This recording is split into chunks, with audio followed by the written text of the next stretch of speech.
Siap. Assalamualaikum warahmatullahi wabarakatuh.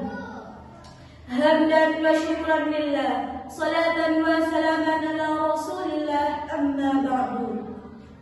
Hadirin yang berbahagia, puji syukur kehadirat Allah Subhanahu wa ta'ala atas berkat dan rahmatnya. Kita masih diberikan kesehatan dan keselamatan untuk melanjutkan perjuangan dan mewujudkan cita-cita para pendiri bangsa, cita-cita para pahlawan bangsa, cita-cita para mujahid bangsa. Mudah-mudahan negara kita segera menjadi negara yang makmur dan sejahtera.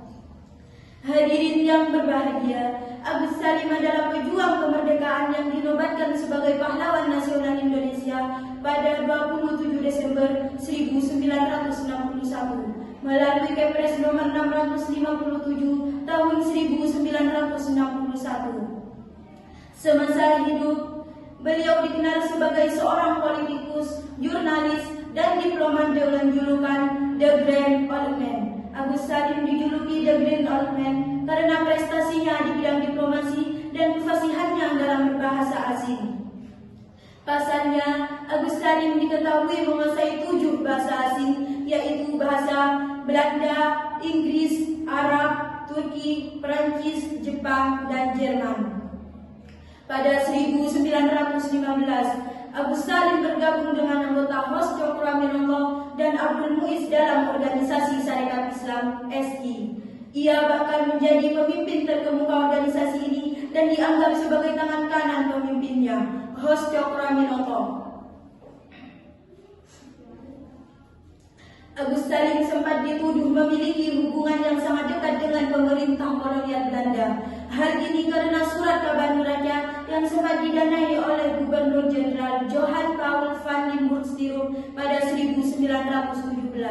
Akan tetapi pada 1918, neraca justru menjadi media untuk menyampaikan kritik keras terhadap Belanda. Pada 1921, Agus Salim diangkat sebagai anggota Volksraad Dewan Rakyat mewakili Sarekat Islam. Setelah Sarekat Islam pecah, Agus Salim mendirikan Partai Sarekat Islam bersama Cokroaminoto yang kemudian menjadi PSSI.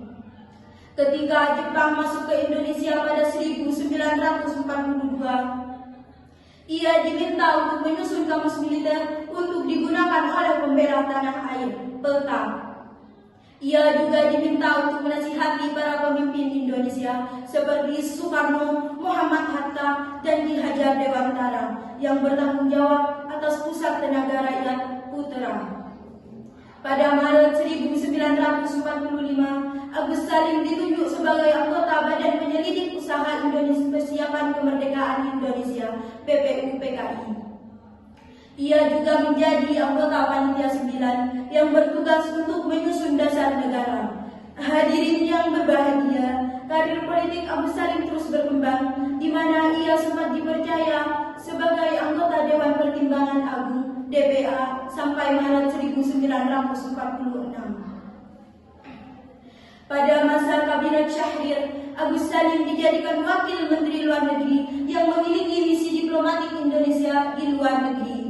Ia memimpin delegasi Indonesia dalam konferensi hubungan Asia di New Delhi, India hingga Maret sampai April 1947. Setelah itu, Agus Salim memegang jabatan sebagai Menteri Luar Negeri untuk beberapa kabinet di Indonesia sebagai berikut. 1. Menteri Luar Negeri dalam Kabinet Amir Syarifuddin I, 3 Juli 1946 sampai 11 November 1947. 2. Menteri Luar Negeri dalam Kabinet Hatta II, 11 November 1947 sampai 29 Januari 1948. 3. Menteri Luar Negeri dalam Kabinet Hatta I, 29 Januari 1948 sampai 4 Agustus 1949. 4. Menteri Luar Negeri dalam Kabinet Hatta II, 4 Agustus 1949 sampai 20 Desember 1949.